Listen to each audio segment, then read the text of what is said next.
Hey ladies and gentlemen, Steven here from Redolessence. Welcome back to another video. Thank you so much for joining me today. Really do appreciate your time and your viewership. It means a lot. I hope you're all doing well.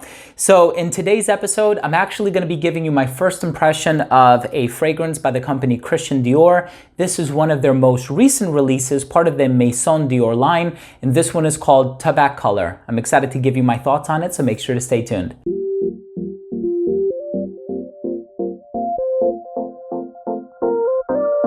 Now, before I begin this video and I give you my first impressions on Tobacolor by Christian Dior, part of the Maison Dior line, I do want to mention that if you are a fan of fragrance-related content, if you like first impressions, reviews, top 10s, giveaways, unboxings, etc., please do consider supporting this channel by subscribing to it. All you have to do is click on that red button in the corner. It's free and it would mean the world to me. Thank you so much. So this is a sample that was actually gifted to me by Chris from the channel Casual Fragrances. Really cool guy. I'm gonna leave his information down below. He and I actually met up over the weekend and he shared this sample with me and I said, are you sure you want to give it to me? He goes, yeah, he's already made up his mind that he wants to purchase it.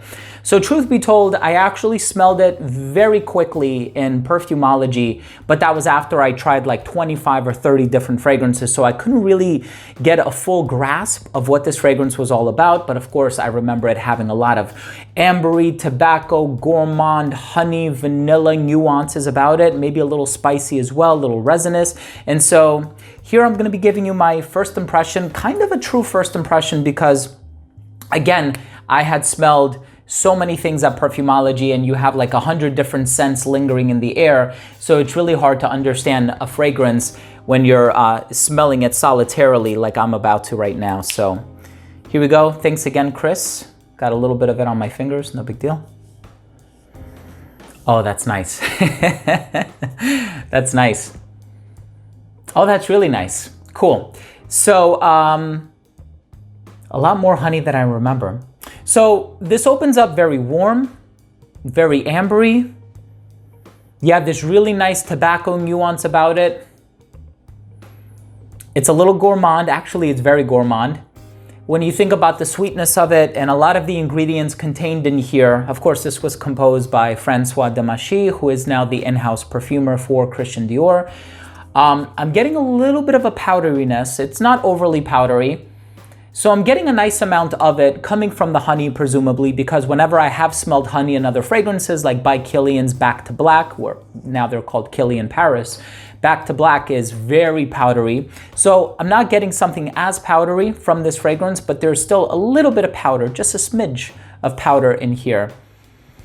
But it definitely comes across smelling sweet. So you get the tobacco in here, and it's that warm sort of Cavendish pipe tobacco that you're gonna get in this one. The tobacco itself is not too sweet. It's really the other ingredients surrounding it that are giving off the sweetness. And I'm getting a resinous vibe from this one as well. In my experience, and I haven't looked at the note breakdown, I do apologize for that, but the sweet resin that's coming through, in my opinion, is labdanum in this one. If you've tried fragrances like Rose d'Arabie by Armani Privé or More Than Words by Xerjoff, and you are familiar with how sweet it can get in the base, like that resinous, sticky, balsamic sweetness, that's what I'm getting from this one as well. So it's a really nice balance of all of these ingredients.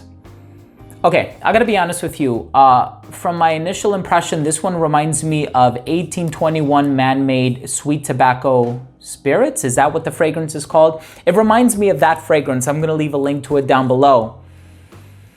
It's actually very similar to that fragrance. And I know that that fragrance can be purchased for a very inexpensive price tag. And I have a bottle of it in my collection. At one point, I had 2 bottles of it in my collection. I don't remember how I acquired that second bottle, but I ended up giving it away to a friend. Yeah, so this one actually reminds me a lot of that fragrance. And although I haven't worn that fragrance in a very long time, the reason why I'm still so familiar with the smell is because I actually have the body wash, which I do use from time to time. And they also have a hairspray, believe it or not. So it does smell very similar to 1821 man-made. And so I don't know if I would purchase this one. I feel like I already have a fragrance that smells similar to it.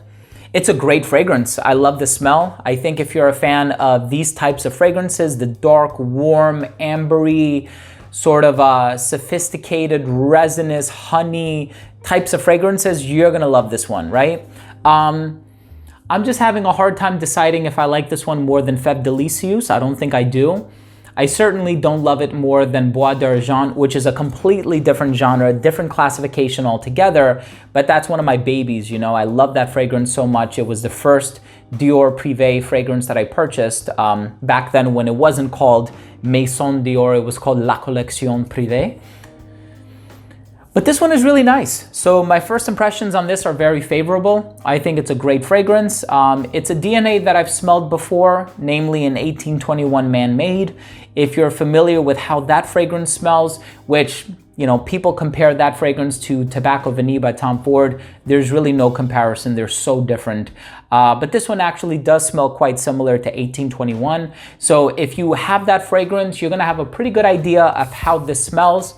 Now, of course, it goes without saying that this is just my first impression. And so I really do have to spray this one on skin. I have to live with it for a few days before I can fully understand the fragrance. And so, you know, take what I'm saying here with a grain of salt. But I've smelled quite a few thousand of fragrances, and you know, I have a pretty strong conviction when it comes to the connections, the olfactory connections that I make. And this one certainly, you know, jogs my memory quite a bit when it comes to that 1821 domain. But it's a really nice fragrance, very pleasant. You are going to get a really nice balance of the amber, the warmth, the gourmand nuances, the honey, so on and so forth. So I'm hoping that you have an opportunity to sample this one if you do have a Dior boutique in your area. I don't necessarily, but if I make a trip into Manhattan, which is about maybe half hour to 45 minutes away, I can certainly sample this one in person as well. So maybe I'll consider purchasing the small bottle just to review it on my channel, or, you know, just from a collector standpoint, because I love collecting fragrances. You know, there are times when I don't necessarily love a fragrance, but I'll still buy it to have it in my collection. That's kind of how I am. I'm a little weird like that. But in any case, I want to thank you all so much for tuning in. I hope you took something of value from this video. I hope you found some accuracy within my first impressions. And if you've never tried this fragrance before, I'm hoping that it brought you a step closer to deciding whether or not you want to sample it or purchase it. All in all, I find it to be a great fragrance. Just, it would be a little bit redundant for my collection. That's all I'm saying, right? If you don't have this style of fragrance already in your collection, then I think you might actually benefit quite significantly from picking this one up. But in any case, thank you all so much for tuning in. If you did take something of value from this video, I would really appreciate it if you would consider supporting this channel by subscribing to it. Again, all you have to do is click on that red button in the corner. Make sure to enable notifications by clicking on the bell icon as well. Those were my first impressions on Tobacolor by Maison Dior, Christian Dior, part of the Maison Dior line. Love you guys. We'll see you soon. Bye.